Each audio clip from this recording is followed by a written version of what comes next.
welcome everybody to today's webinar, The Era of Elements Begins, Unveiling Laser AI Hydrogen. Thank you for taking the time to attend this webinar.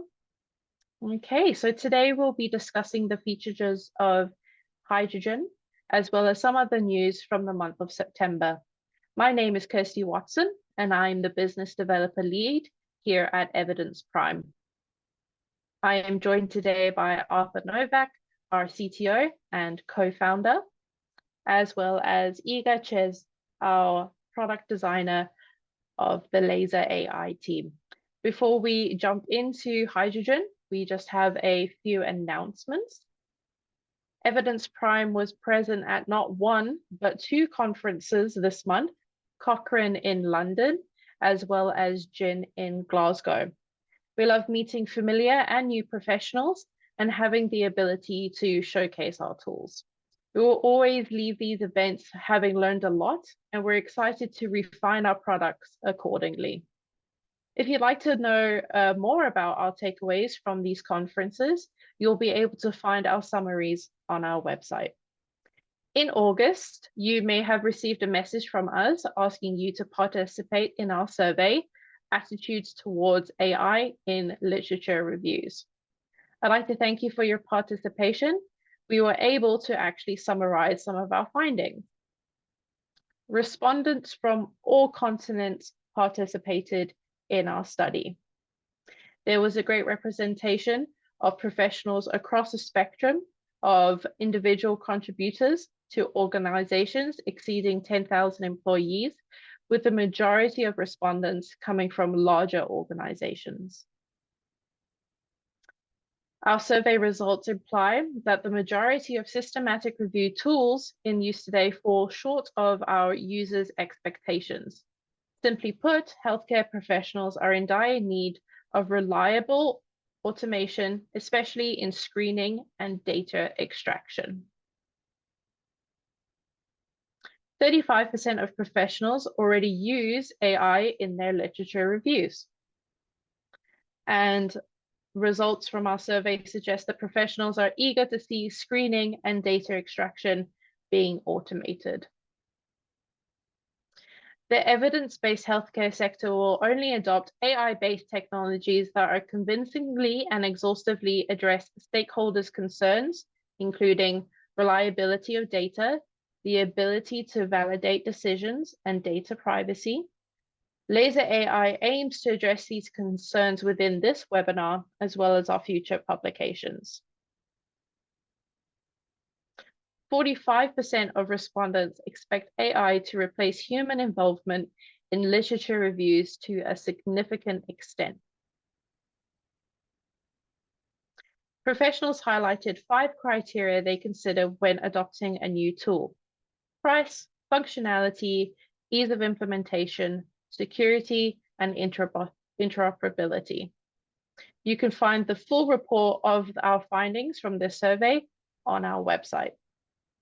And then finally, for the main event, hydrogen, I'd like to ask my colleague Arthur to speak about how we came up with this release name. Thank you, Kirsty. I will now share my screen so I can tell you a little bit about this new release, a very exciting release for us, and also what's behind the name. Why hydrogen? Laser 1.0 hydrogen is our first named release, and you may recognize these named releases from other software products, including, for instance, Mac OS that uses first different big cats, and recently notable places in California to name their releases. There is also a very sweet naming scheme for Android releases that use names of different candies and cakes. To some point, Google was also placing these statues on the lawn at their headquarters for everybody to see and perhaps get a little bit hungry before their lunch. we thought that all these options are really great, but since we are making a scientific tool and also a tool that is named Laser after living systematic reviews, we should use something more from the field of science. And this is why we decided to name our major releases after different elements from the periodic table, starting with hydrogen. And we'll especially look at elements that have some relation to laser. So with hydrogen, there are hydrogen fluoride lasers, which are very potent and can scale up to 1 megawatts in their output energy, which makes them applicable across multiple use cases. And we think that this is a good start for the release that we are presenting to you today. So it is a release that is now being rolled out to our current customers. And we are also providing beta access for the interesting prospects. So if you're interested in giving it a test drive, please let us know and we'll be happy to create a demo or trial account for you. So this new release brings multiple improvements. In this webinar, we'll look at some, and I will specifically focus on features that are especially important for large teams. So my presentation will be on flexible permissions, single sign-on, and customized imports and exports. So these features are very often called enterprise features, which doesn't mean that they are only relevant for enterprises, but in the software lingo, very often there is the highest possible plan, which is called the enterprise plan. And there are some organizations that try to make some service and standardize what it really means that a given software package is enterprise ready. So one such web page is called enterpriseready.io, and it contains a survey where software vendors can benchmark themselves across 12 most common enterprise features. So before Laser 1.0 Hydrogen, our grade in this assessment was B. It was a very strong B, but as you can see here in this graph, we were assessed as taking important steps to become enterprise ready, but not there yet. So Laser Hydrogen changes this quite remarkably, because now our grade is A-, and we are called enterprise ready at this point. So this change is mostly coming from our extended role-based access control features, team management, and also single sign-on features. So we remain strong in where we think our main strengths lie, which is superior support, security proven by our numerous certifications, including FedRAMP, ISO 27001, and SOC 2 Type 2, as well as change management, which means that every change that we roll out to our customers is first tested by them on specialized sandboxed environments, so they can be sure that everything is in order before this new functionality is rolled out to their users. So let me first address single sign-on. This is not something that you may have encountered so far. So what it means on the practical level is that you'll have a dedicated link to access our tool. So for instance, all the instances that we use are called EP Laser AI. EP stands for Evidence Prime. This is the name of the company that develops Laser. And you can imagine the name of your organization in front of this domain, which is like a dedicated space for you to access the tool. So after you use this link, instead of being asked to enter your email and password, in many cases, you will just access the tool, like magically. But The way it works is that at this point, we communicate with some software components at your organization, and we ask your organization who you are. And if they say that you can access Laser as part of your organizational subscription, we just let you in without having to provide or set up an extra password. What is better, in many cases, our clients authenticate using some hardware tokens, like, for example, their badges or cards that they put in their laptops. And the same authentication mechanism that enables them to log in to their Windows accounts or macOS accounts in the first place can be now used also to log into Laser. So for users, this means convenience. It means less headaches with lost passwords. But of course, this is also very important for the organizations, for the IT departments, because the single sign-on means that there is a centralized management of access. So if people change departments or leave organization, their access to all the tools can be changed at one central dashboard instead of having to go to dozens or even hundreds of tools and make sure that the access permissions were modified accordingly. So this is, of course, a very important thing. And I can tell you from our experience as a company that undergoes multiple audits every year, this is really a central point, because in these audits, your organizations need to prove that they revoke access to critical applications as soon as possible. And it's much, much easier if such a solution like a single sign-on is in place. Secondly, all the policies. So let's say, what is your password strength? How often you need to change your passwords? Whether you need to use two-factor authentication, such as a hardware token or an application on your phones. All of this can be also controlled by your organization, because they are in charge of logging you in to your organization in the very first place. We are just taking this information from them, from so-called identity brokers, and we are using this information to log you into Laser. So as you can probably tell from this very short description, this helps a lot.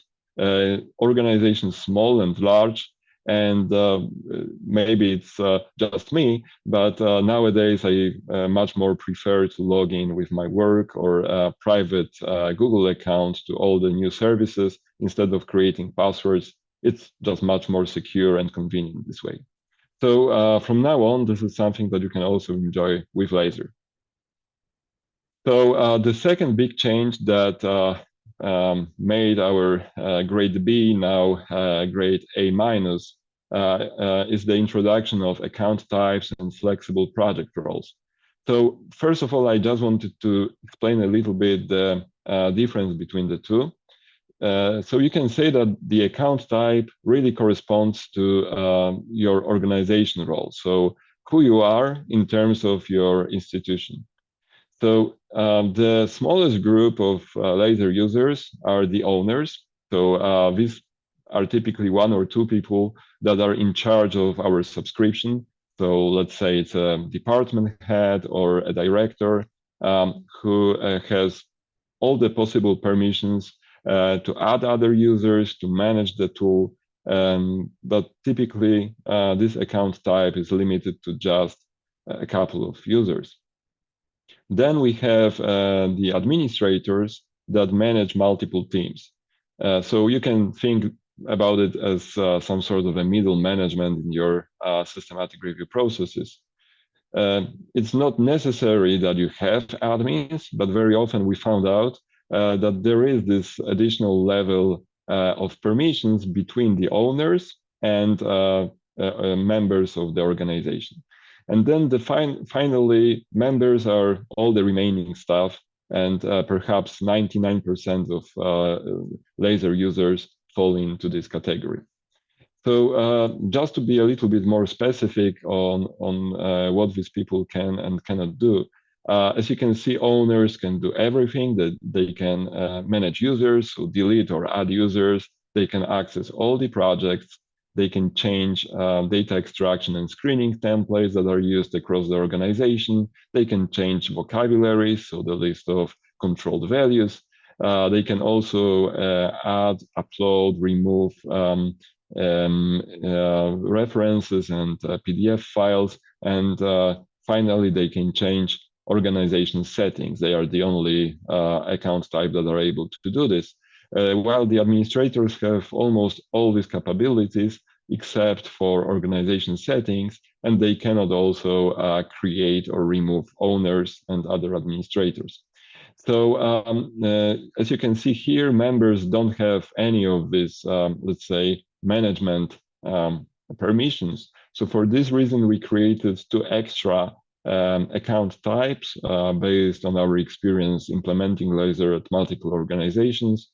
And these are library managers and data managers whose roles are dedicated to upload search results, upload full text documents into projects. For this reason, they typically need to access all the projects in an organization and also to manage templates and vocabularies.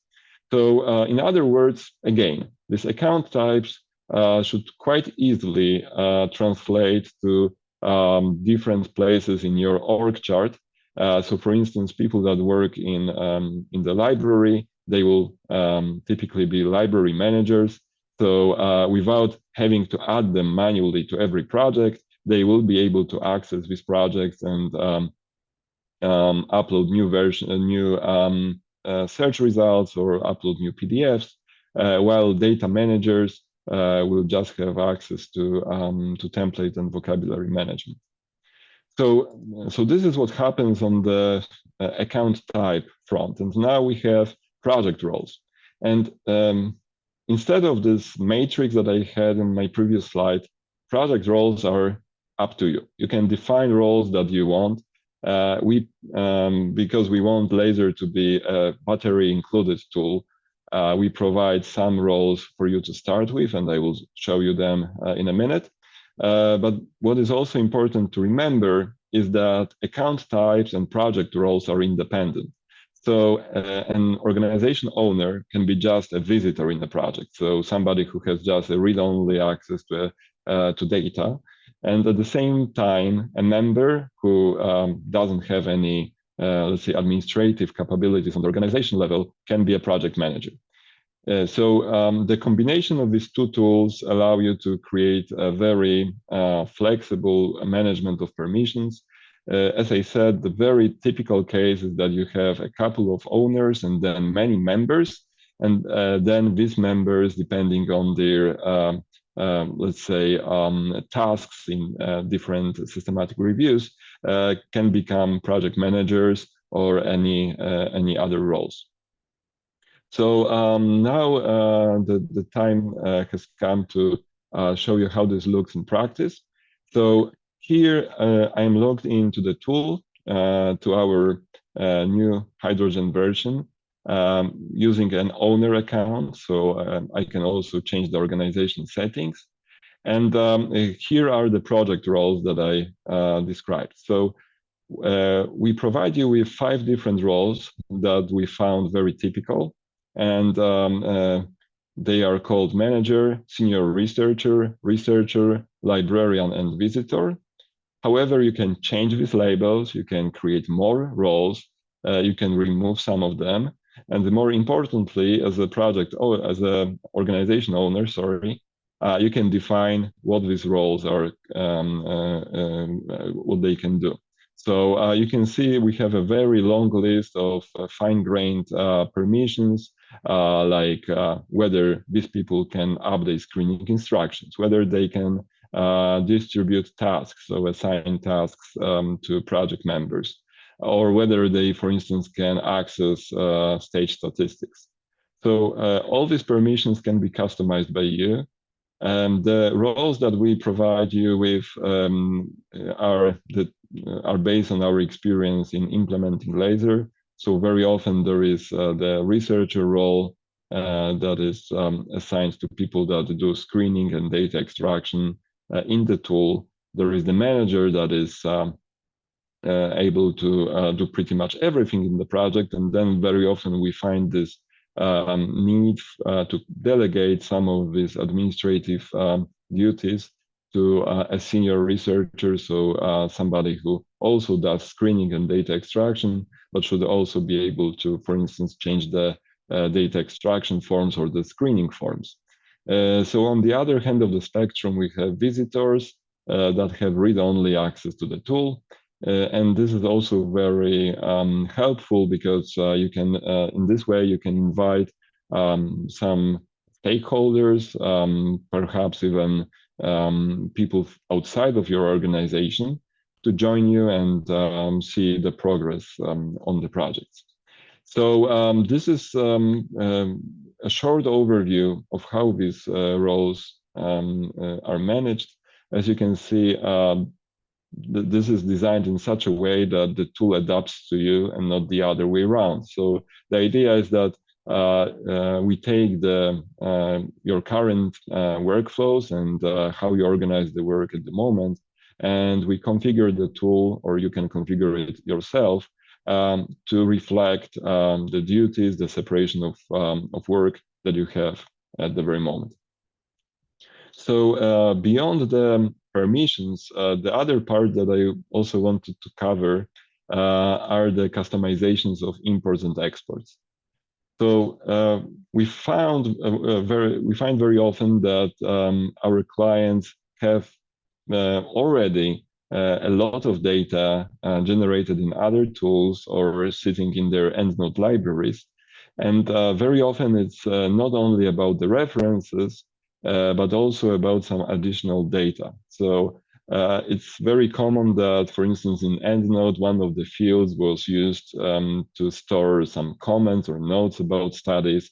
Or if you migrate from another tool, then we need to somehow get the inclusion status of a reference, or we need to extract data from existing data format. So for this reason, we created an organization-wide way to define how this import works. So this is now available for RIS files in the Hydrogen version, and we will also shortly extend this to the CSV files. The way to understand what's happening here is that on the left-hand side, you have different fields within Laser. So fields like reference number, reference type, but also fields that are connected to, let's say, mesh terms or comments. And you can define different tags within the RIS format that should be used to populate these fields. If there are multiple options in a row, it means that we first try the first one, and then if it's empty, we try the next one.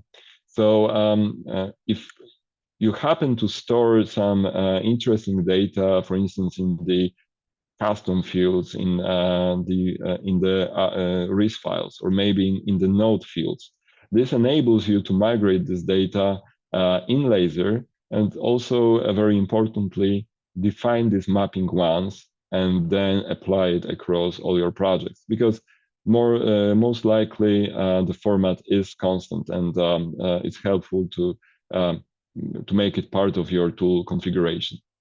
So this also applies to the RIS files that we produce from the tool. So you can set up some number of RIS tags that will be used to fill in with metadata from the tool. So for instance, you can say that project name from the tool should be exported in the C1 field, and let's say the screening decision should be in C5 field. So all of this makes it possible to also integrate with the tools that you already have in place, or formats that you've used so far. So speaking about the exports, and imports, we also make it possible for you to generate custom reports from your list of references. So now I'm in the references screen in Laser, and here you can see that when I apply some filters, like for instance, I'm interested only in the records that finish data extraction. This, of course, narrows down the list of results, and I can then select all these references and export only them. So I can create a RIS or CSV file that contains only the results of my filtering. And this is also very helpful either for some intermittent project results or for the end results. Also, as part of this release, we are adding the possibility of importing and filtering using mesh terms. So this is available both to the project administrators and also to the screeners. When you import your file from PubMed and you have the mesh terms populated, you will find out that they are mapped to a tree. So these are not, let's say, only, let's say, filters that work on the exact term, but also you can filter by all the descendants of a given node. So for instance, you can filter by everything that is in the endocrine tree from mesh, and this will give you the list of results like this.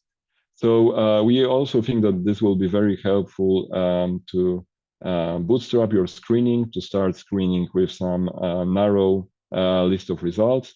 And we also think that this will be very useful for your customized exports.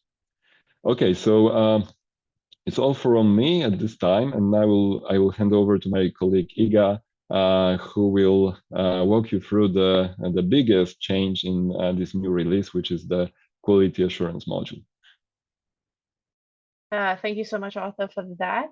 And yes, that Iga will be presenting some of the other features. Thank you, Kirsty, and good morning, everyone. Today I'm going to take you for a small trip around new Laser version, and we'll be mostly focused on the data extraction and the quality assurance. That's because it's the stage you are asking us about quite frequently. And I'm going to show you how we can benefit here from our latest change. Starting a new project in Laser, it's pretty easy. All you need to know, it's basically a title, at least temporary one, and which stages would you like to have there. But sooner or later, you will have multiple projects at the same time, and perhaps multiple people working with you, because according to your size of the organization or the organization preference, there will be maybe few managers and senior screeners, senior researchers that have accessibility, have access to this view as well. And it was very important for us to give you all clear information, what's the current status in each project and what still should be done. And on the right side, you can see that on the data extraction stage, there is no progress yet. We already have few people invited to the team. And on the left side, you can see the settings for this project. And we are using kind of color coding here to indicate what should be done still to progress further. And here we already uploaded a RIS file, but few PDFs are still missing. And there is only one to distribute, and we are still missing a data extraction form. So what I'm going to do now is to give an indication to my colleagues, information that I am the one who is responsible for the PDF retrieval. They can always come here and verify who is the one responsible to provide these missing 9 PDFs. And once I'm done, I can simply come here and upload missing PDFs. Of course, retrieval may take more time, so it will be more needed. Right now we are almost ready, and bear with me right now because matching PDFs with RIS may be very quick, especially we have only 9 of them. And as you can see, the progress bar here changed to the complete blue. So it means that everything here is already done and we can jump to the data extraction form. Of course, I am able to start new extraction from the scratch data extraction form, but I would rather pick from templates. And you can do the same because we will always supply you with a kind of starting package and help you to tailor templates to your specific needs. And if everything is done, okay, we have to only now distribute tasks ready for the extraction. And here we also have multiple options. Proportional and individual options of distribution are allowing us to distribute specific number of tasks to our researchers. In case of the open pool of tasks, we are only indicating who will be able later to claim new tasks from the pool. And for today, I would like to distribute only 5 of them using the proportional method. So between me and Celine, we will share 5 of them. And the rest, remaining 5 records, will be distributed using the open pool method. So whoever will have a bit more time will grab a new task and complete it. Okay, let's distribute. So here you will see for a minute that model is processing those PDFs and preparing a suggestion for us. Okay, so let's go and see what we have here. Those 2 tasks that were distributed using the individual methods of distribution are waiting here already. But if I would like to do more, I can claim just a random reference from the pool or open the right panel here and claim a specific one.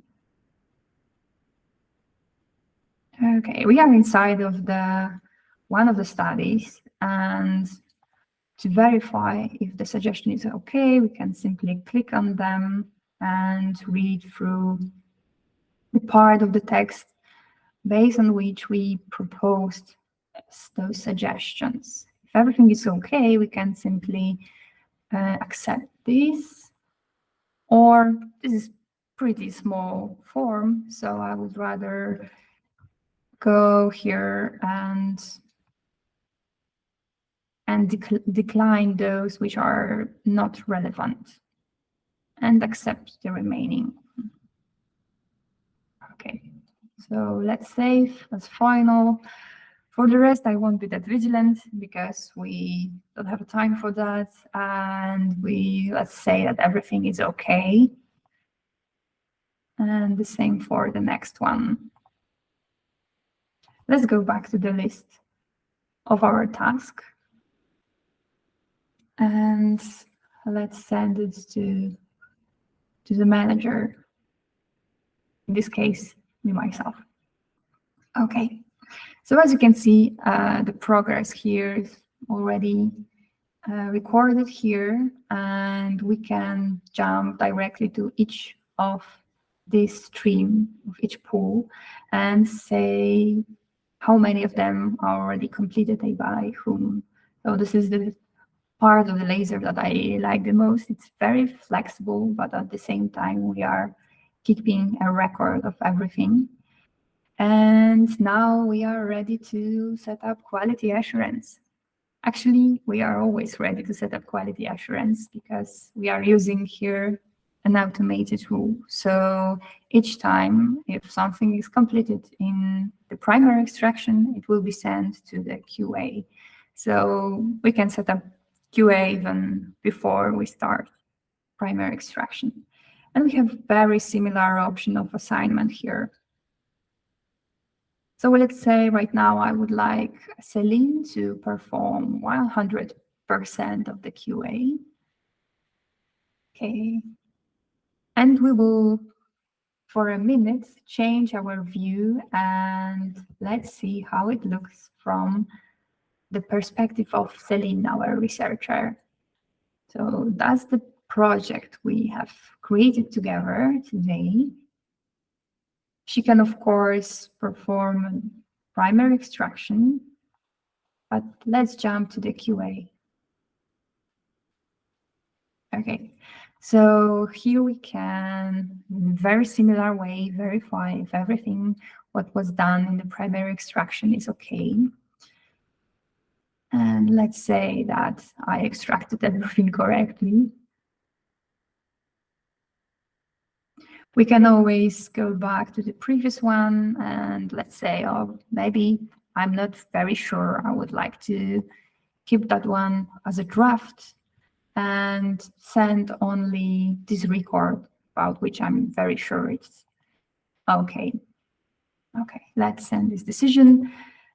So we keep one in draft and one not touch at all. This is important. I will show you in a second why. So now I'm back to my manager view. And I can see what was completed here now. So we can see that one is still in progress, one is completed. And well, but it's only one Celine, and maybe the project timeline changed and we have very limited time to complete the entire project. And for example, I may say I would like to help Celine, and I prefer to change completely the methods we use to allocate references in the quality assurance. Of course, I don't have to cancel. It's possible, but I don't have to cancel the quality assurance. I can set up one with different configuration. So we have already an orange bar indicating that it's something to do for us. And let's set up a new QA with an open pool method.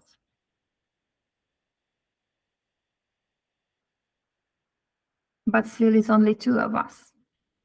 The open pool method is a little bit more flexible than the proportional or individual. So if we would like to add anyone new to the project, and I would like to add Richard, we can always come back here and say that he can also claim new references from the pool. And if it's needed, I can also unclick myself, and then as a manager or any other user, I won't be able to claim reference. But of course, if anything is in progress, that will be still on my plate. Okay, so now there are three of us here in the QA working, and there is a full spectrum of the possibilities that we can do and modify in quality assurance and data extraction. I hope you already have a clear idea what can be done here and how you can benefit from our new features. Thank you a lot for your attention. Thank you so much, Iga. I believe we have a few questions in the chat. If we can go through those. Firstly, I see one that was in the chat, not in the Q&A, but I would like to ask, how does this integrate with GradePro, our other tool? Yeah, so hi, Rene, thank you for this question. The integration is, let's say, not between Laser and GradePro, but we have a statistical analysis tool in between. So we are now working on integration first with Revman Web, which is already integrated with GradePro. And then we'll have this full flow of data between the tools. So we are already in touch with Cochrane team regarding this. It's not in our upcoming release yet. I will tell you about a couple of things that we have on our roadmap after we finish the Q&A, but hopefully it will also be available shortly. So at the same time, we are also exploring which statistical tools to integrate with. So please let us know what are your favorites. We are now working on integration with Ars NetMeta package, for instance. But if you can send us your ideas, this will help us prioritize which integrations to work on first. And then this applies both to Laser and also to GradePro. Thanks. Okay, great. And then another question that we had is who, or I suppose what takes accountability for the various stages of the results? So we have like the audit log that shows who did the extraction and then the QA. Now, who is accountable for the result of screening? If we have 2 people doing the screening and then, for instance, a third people doing conflict adjudication, I guess that 3 of them, although to be honest, I haven't asked this question myself before. I just assume that this the let's say responsibility lies on the whole team and especially on the senior authors. But what we can do as the tool providers is make it possible to easily track who made which decisions or who worked on which extraction. Thank you so much. Another question's come through in the chat. Will you run a R server version to do statistical analysis? Would it make it easier to point to specific packages? Yeah, so indeed, this is one of the ideas. We still need to explore what is, let's say, possible also from the licensing perspective. So R and R server, it's open source, but it's licensed on GPL license. So we need to make sure that we can integrate this with a commercial tool. But indeed, the idea is that within Laser, you will have access to statistical tools that you already use and love. We are not going to implement statistical methods on our own. And instead, we want to rely on what's already there. Great. And I think the next one is possibly for Iga. Is it possible to distribute automatically records in screening or primary extraction? So once we get any new records, they will be sent to researchers. Yeah, okay, thank you. Thank you for the question. So the short answer is not yet, but we have very solid plans about that. And we hope very much that it will be incorporated in our next releases. And we are not only planning to make it possible to do it automatically also in primary extraction and screening, but also we would like to give managers of the project possibility to decide, for example, on what the distribution should be based. So, for example, we can decide that we would like to distribute at first all the reports that are RCTs, and we would like them to distribute automatically. And for example, for the rest, we are going to wait and see if we have enough time and distribute them manually. Thank you so much, Iga. More questions pouring in. What protocols do you use for SSO? Yeah, so this is a technical question, so I will be happy to take it. So we support pretty much every protocol that is currently used, so that is deemed secure. And the integrations that we did so far are based on SAML version 2, but we also support OAuth and all the other protocols. Okay, great. Another question, is it possible for a person to become a manager of a project that somebody else has created? So if somebody, for example, if somebody gets sick. Yeah, okay, so I may take that one. Yes, it's of course possible. As an admin in the organization, you will be able to always see all the projects that are currently your organization, and then if needed, if somebody gets sick, you can join to the project as a manager. So we have two organization roles that are able to do it. There are owners and admins. Another question, how can we create firewalls between teams? For example, if we have two teams working in the same clinical area.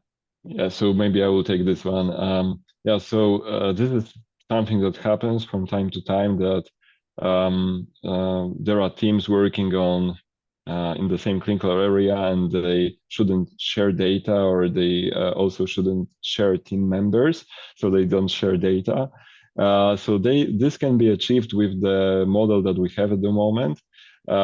Because if you only have a handful of owners or administrators in the tool, then let's say only people in the management can see all the projects and possibly join the projects.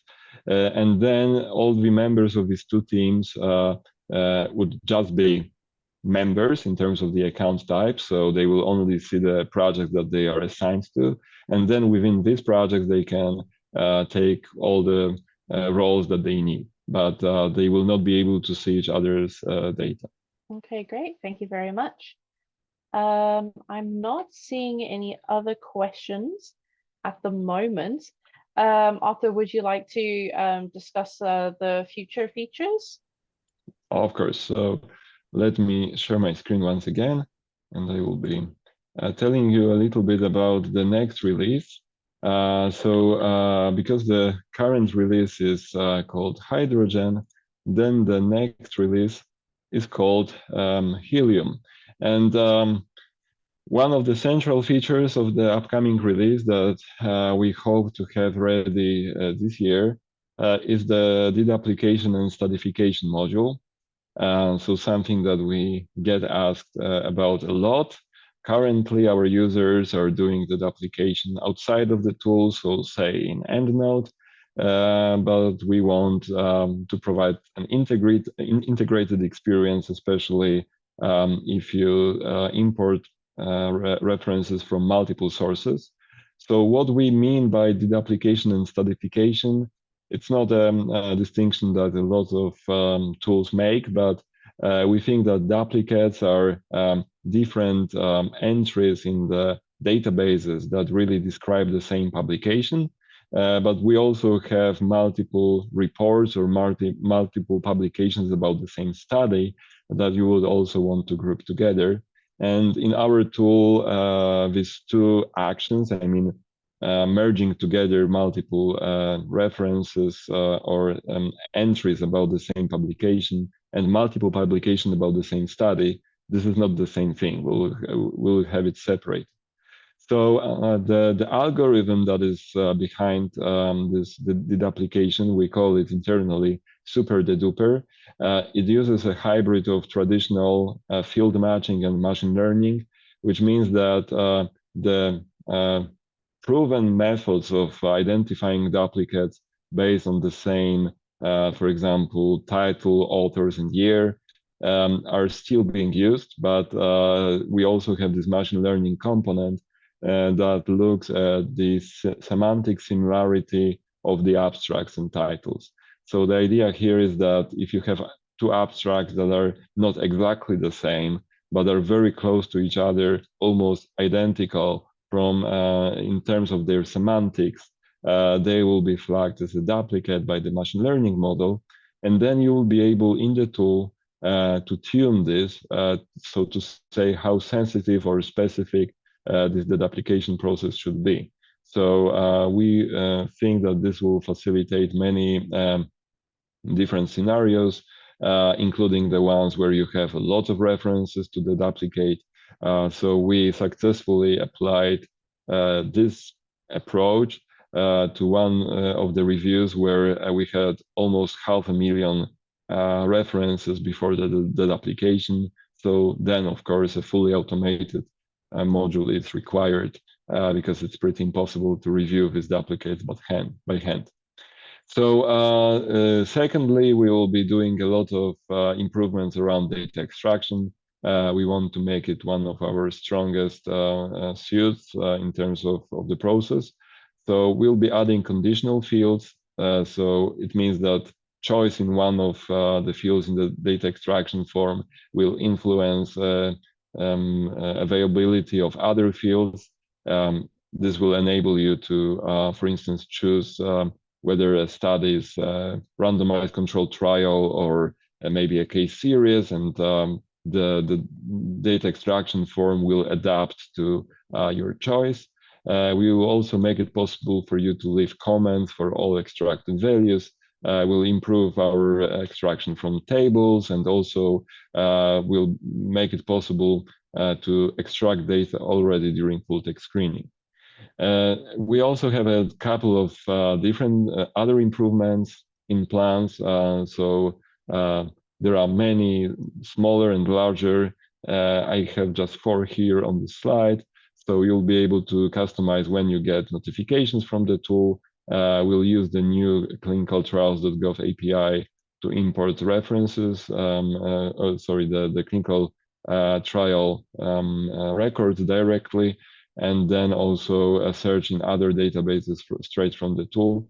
And finally, something that is very useful, when you resize different elements on the screen, you will be able also to save your preferences.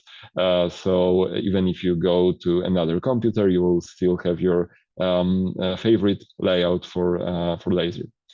Okay, so that's what we are working on right now, and I hope that we'll see each other soon, and then we can share this a new announcement about Laser AI Helium. For now, it's all from my side. Back to you, Kirsty. Great, thank you so much, Arthur. It's very exciting. I see we do have one more question that came through. How will you treat preprints versus final publication in deduplication setup? Yeah, so so far, especially in the COVID times, we treated them as duplicates because very often the teams were interested in having only the final publication. But this is something that we want to kind of make tunable. So not necessarily decide for the users. Although in this particular example of having 500,000 references, we had to make it fully automatic, and the choice from that team was to only retain the final publications. Okay, great. Well, I think we are rapidly approaching the end of our webinar. So if there's no further questions, yeah, that will be unfortunately all the time that we have for today. I'd just like to thank all of our attendees for spending the last hour with us, as well to our speakers. And we invite you to follow us on social media, as well to subscribe to our newsletter to keep up to date with all the latest happenings at Evidence Prime, as well as Laser AI. So again, thank you so much for spending your time with us today. And we hope to see you in our next webinar, which will be in October, which we'll be speaking about the latest feature of our Rec Maps, Rec Chat. But we'll be sending information out to you with regards to that. So again, thank you very much. Have a lovely rest of your Thursday. And we hope to all see you in our next webinar. Thank you.